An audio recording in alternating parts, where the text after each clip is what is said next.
नमस्कार दोस्तों, YouTube channel कल्पना Hindi academy पर आप सबका हार्दिक स्वागत है। दोस्तों, आज की क्लास में हम हिंदी भाषा व साहित्य से संबंधित महत्वपूर्ण प्रश्नों पर विस्तृत चर्चा करेंगे। ये क्लास हिंदी से संबंधित सभी परीक्षाओं के लिए अत्यंत उपयोगी है। तो आइए हम आज की क्लास को शुरू करते हैं और हमारा आज का पहला प्रश्न है, विश्व की भाषाओं को मुख्यतः कितने भाषा परिवारों में विभाजित किया गया है? आपके पास ऑप्शन है 7, 10, 12 या 15। तो बताइए इसका सही उत्तर क्या होगा? बिल्कुल सही। जिन साथियों ने ऑप्शन नंबर 3 बताया है उनका उत्तर सही है। विश्व की लगभग 3000 भाषाओं को 12 भाषा परिवारों में विभाजित किया गया है। हमारा अगला प्रश्न है, संथाली किस भाषा परिवार की भाषा है? आपके पास ऑप्शन है द्रविड़ परिवार, ऑस्ट्रिक परिवार, भारोपीय परिवार या चीनी तिब्बती परिवार। तो बताइए इसका सही उत्तर क्या होगा? बिल्कुल सही। जिन साथियों ने ऑप्शन नंबर 2 बताया है उनका उत्तर सही है। संथाली ऑस्ट्रिक परिवार की भाषा है। कई बार परीक्षा में प्रश्न आता है कि ऑस्ट्रिक परिवार की भाषा बोलने वालों को क्या कहा जाता है, तब आपका उत्तर क्या होगा? कई बार परीक्षा में प्रश्न आता है कि ऑस्ट्रिक परिवार की भाषा बोलने वालों को क्या कहा जाता है, तब आपका उत्तर क्या होगा? क्या कहा जाता है? बिल्कुल सही, निषाद। हमारा अगला प्रश्न है, भूतनाथ किसका उपन्यास है? आपके पास ऑप्शन है देवकी नंदन खत्री, महावीर प्रसाद द्विवेदी, बालकृष्ण भट्ट या हजारी प्रसाद द्विवेदी। तो बताइए इसका सही उत्तर क्या होगा? भूतनाथ किसका उपन्यास है? बिल्कुल सही। जिन साथियों ने ऑप्शन नंबर 1 बताया है उनका उत्तर सही है। भूतनाथ देवकी नंदन खत्री का अपूर्ण उपन्यास है। इसे किसने पूर्ण किया था? तो इनके बेटे दुर्गा प्रसाद खत्री ने भूतनाथ उपन्यास को पूर्ण किया था। हमारा अगला प्रश्न है, आधुनिक भारतीय भाषाओं का विकास किस भाषा से हुआ है? आपके पास ऑप्शन है मागधी, प्राकृत, शौरसेनी या अपभ्रंश।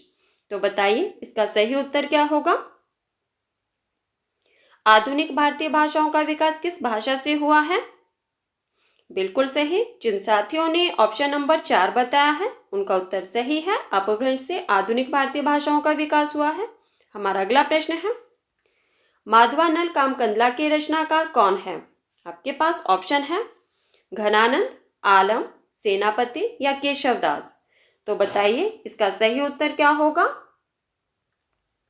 माधवानल कामकंदला के रचनाकार कौन है और इसका रचनाकाल क्या है ये भी बताना है आपको।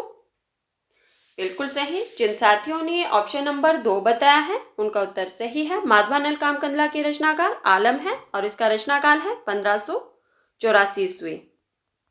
साथियों, आप जानते हैं कि माधवानल कामकंदला के नाम से 3 कवियों ने रचनाएं की थी। आलम ने और दूसरे कौन थे? गणपति चंद्रगुप्त। ठीक है, उन्होंने भी माधवानल कामकंदला के नाम से ही रचना की थी और उसका रचनाकाल क्या था? 1527 ईस्वी में की थी। किसने? गणपति चंद्रगुप्त ने। और तीसरे कवि थे कुशल-लाभ। ठीक है, कुशल-लाभ ने भी माधवानल कामकंदला के नाम से ही रचना की थी और उसका रचनाकाल था, कब की थी? 1556 ईस्वी में। ठीक है, हमारा अगला प्रश्न है, प्रकृति के सुकुमार कवि किसे कहा जाता है? आपके पास ऑप्शन है जयशंकर प्रसाद, सूर्यकांत त्रिपाठी निराला, सुमित्रानंदन पंत या रामधारी सिंह दिनकर। तो बताइए प्रकृति का सुकुमार कवि किसे कहा जाता है? बिल्कुल सही। जिन साथियों ने ऑप्शन नंबर 3 बताया है उनका उत्तर सही है। प्रकृति का सुकुमार कवि सुमित्रानंदन पंत को कहा जाता है। और सुमित्रानंदन पंत का जन्म कब हुआ था?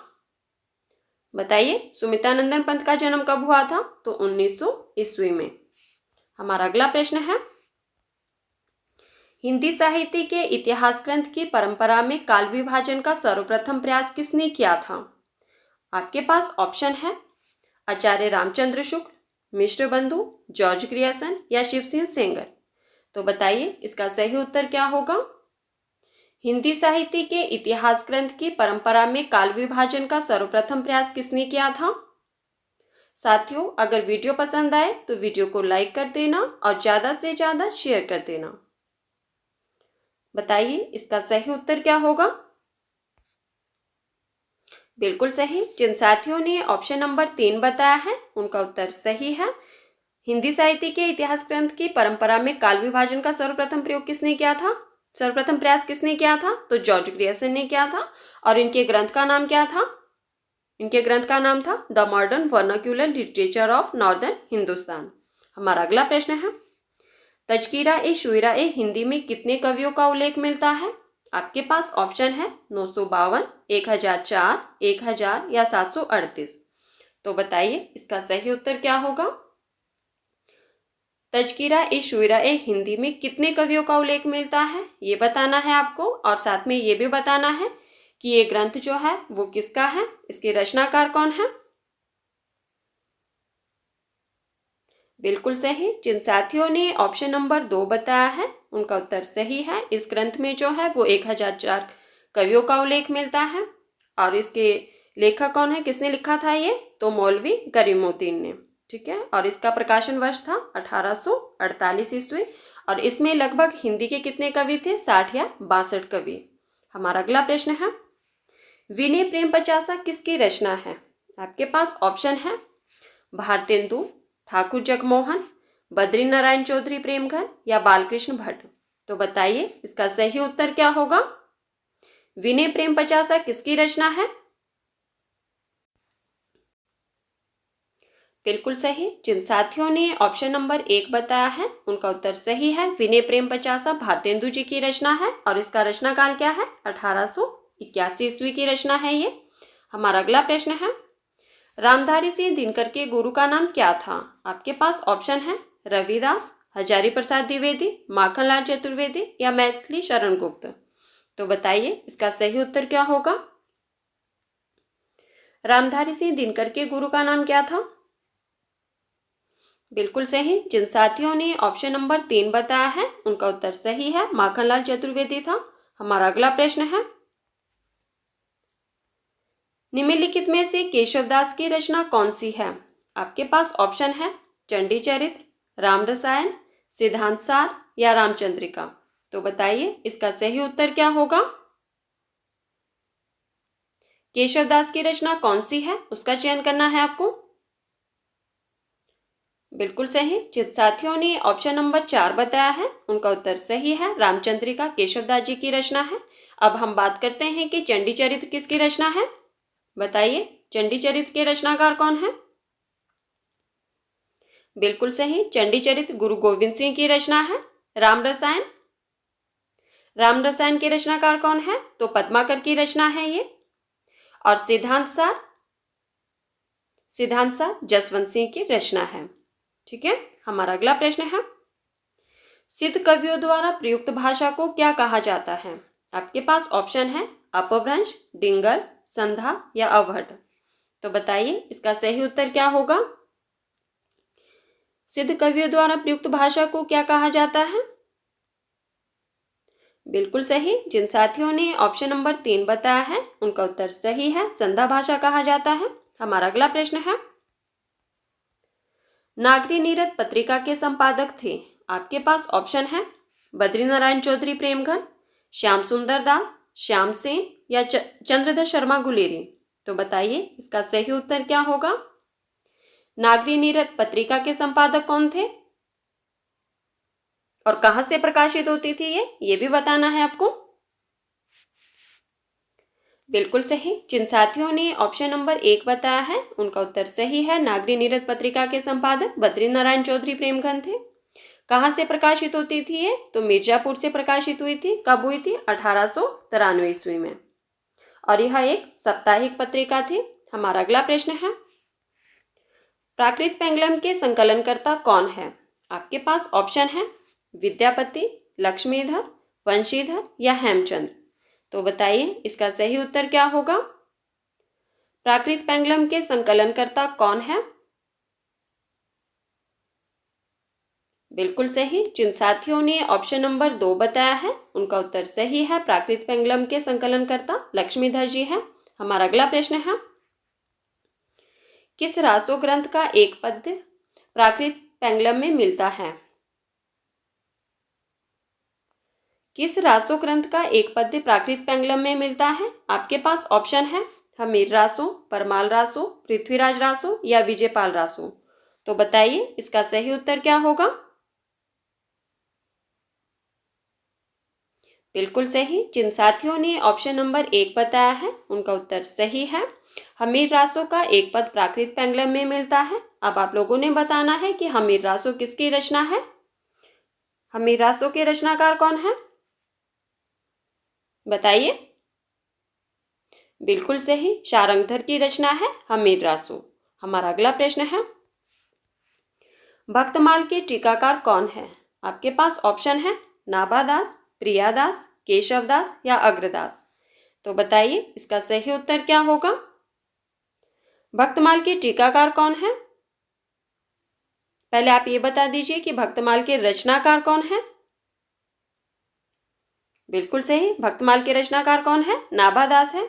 आप बताइए कि भक्तमाल के टीकाकार कौन है।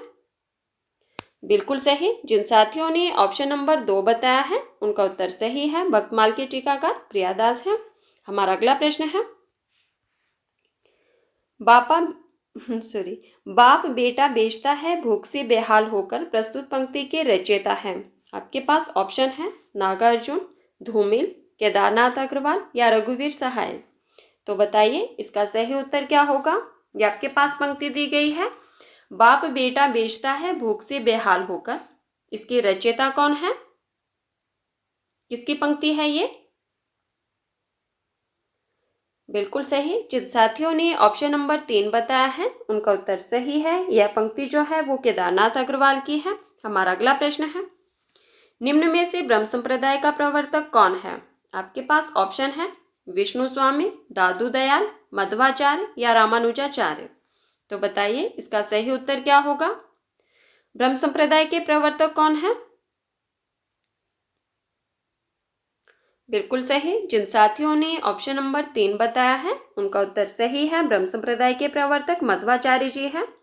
कई बार परीक्षा में प्रश्न आता है कि परब्रह्म संप्रदाय के प्रवर्तक कौन है, तब आपका उत्तर क्या होगा, बताइए। परब्रह्म संप्रदाय के प्रवर्तक कौन है?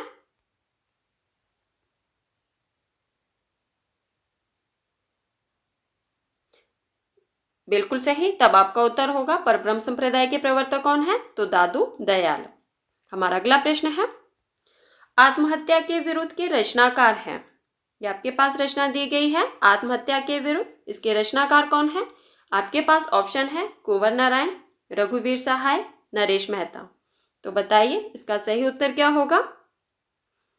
एक ऑप्शन आपके पास और है दुष्यंत कुमार। तो बताइए इसका सही उत्तर क्या होगा, किसकी रचना है? बिल्कुल सही। जिन साथियों ने ऑप्शन नंबर 2 बताया है उनका उत्तर सही है, आत्महत्या के विरुद्ध रघुवीर सहाय जी की रचना है। हमारा अगला प्रश्न है, निम्न में से रामवृक्ष बेनीपुरी का नाटक है। आपके पास ऑप्शन है लहरों के राजहंस, कोणार्क, आम्रपाली या अंधा कुआं। तो बताइए इसका सही उत्तर क्या होगा। निम्न में से रामवृक्ष बेनीपुरी का नाटक कौन सा है, उसका चयन करना है आपको। साथियों, जिन्होंने अभी तक वीडियो को लाइक नहीं किया है प्लीज वीडियो को लाइक कर देना और वीडियो को ज्यादा से ज्यादा शेयर कर देना। जो साथी पहली बार चैनल पर आए हैं वो चैनल को सब्सक्राइब कर देना ताकि आने वाली हर वीडियो की नोटिफिकेशन आप तक पहुंच सके। बताइए इसका सही उत्तर क्या होगा, कौन सा नाटक रामवृक्ष बेनीपुरी का है। बिल्कुल सही। जिन साथियों ने ऑप्शन नंबर 3 बताया है उनका उत्तर सही है, आम्रपाली जो है, किसका नाटक है आम्रपाली, रामवृक्ष बेनीपुरी का है। यह नाटक वैशाली की नगर वधु आम्रपाली के जीवन पर आधारित है। अब हम बात करते हैं कि लहरों के राजहंस किसका नाटक है। ये तो हमने पिछली क्लास में ही चर्चा की थी। बताइए लहरों के राजहंस किसका नाटक है। साथियों, जिन्होंने इससे पहले वाली वीडियोस को नहीं देखा है आप चाहे तो प्लेलिस्ट से जाकर देख सकते हैं, नहीं तो मैं डिस्क्रिप्शन में लिंक दे दूंगी, आप लोग देख लेना। बताइए लहरों के राजहंस किसका नाटक है। बिल्कुल सही, मोहन राकेश का है। और कोणार्क, कोणार्क के रचनाकार कौन है, तो जगदीश चंद्र माथुर का नाटक है, 1951 ईस्वी का कोणार्क, ठीक है। और अंधा कुआं, अंधा कुआं लक्ष्मी नारायण लाल का है, 1955 ईस्वी का। हमारा अगला प्रश्न है, ये आपके पास पंक्ति दी गई है, केवल मनोरंजन न कवि का कर्म होना चाहिए, उसमें उचित उपदेश का भी मर्म होना चाहिए। प्रस्तुत पंक्तियों के रचयिता कौन है? आपके पास ऑप्शन है रामनरेश त्रिपाठी, मैथिली शरण गुप्त, महावीर प्रसाद द्विवेदी या राय देवी प्रसाद पूर्ण। तो बताइए इसका सही उत्तर क्या होगा?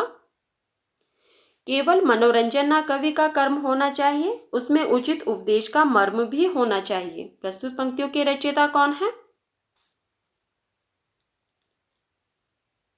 बिल्कुल सही। जिन साथियों ने ऑप्शन नंबर 2 बताया है उनका उत्तर सही है। यह पंक्तियां जो है वो मैथिली शरण गुप्त की है और किस रचना से ली गई है? तो भारत भारती से।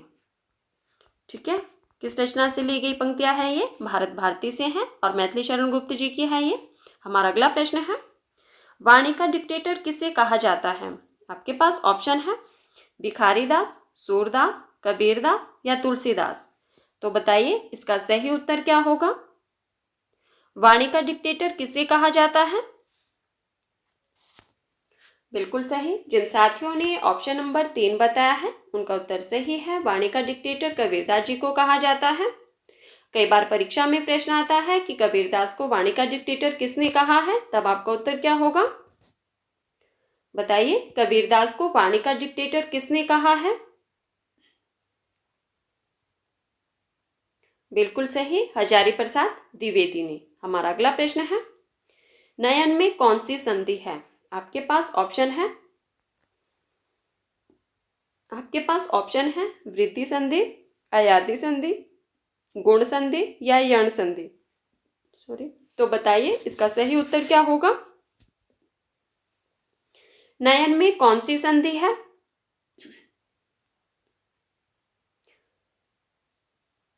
बिल्कुल सही। जिन साथियों ने ऑप्शन नंबर 2 बताया है उनका उत्तर सही है। नयन में अयादि संधि है, नेधन अन होगा इसका संधि विच्छेद। हमारा अगला प्रश्न है, ये आपके पास परिभाषा दी गई है, रमणीयार्थ प्रतिपादकः शब्दः काव्यम। परिभाषा किसकी है? आपके पास ऑप्शन है भरत मुनि, भट्टनायक, पंडित जगन्नाथ या आचार्य विश्वनाथ। तो बताइए इसका सही उत्तर क्या होगा?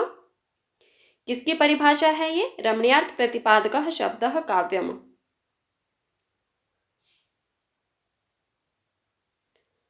बिल्कुल सही। जिन साथियों ने ऑप्शन नंबर 3 बताया है उनका उत्तर सही है। यह परिभाषा जो है वो पंडित जगन्नाथ ने दी थी।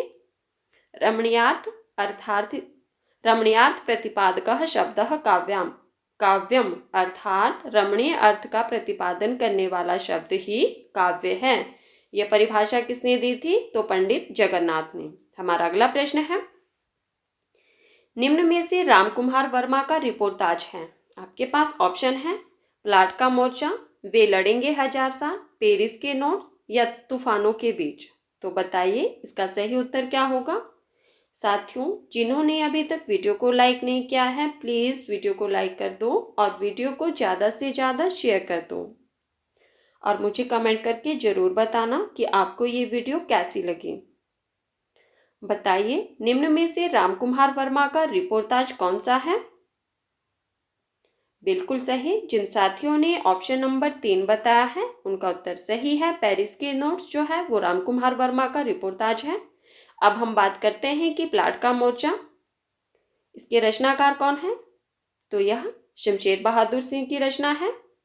और वे लड़ेंगे हजार साल, इसके रचनाकार कौन है? वे लड़ेंगे हजार साल तो शिव सागर मिश्र की रचना है। वे लड़ेंगे हजार साल शिव सागर मिश्र की रचना है। और तूफानों के बीच रांगे राघव का रिपोर्टाज है। ठीक है, तो साथियों ये थे आज के हमारे कुछ महत्वपूर्ण प्रश्न जिन पर हमने चर्चा की।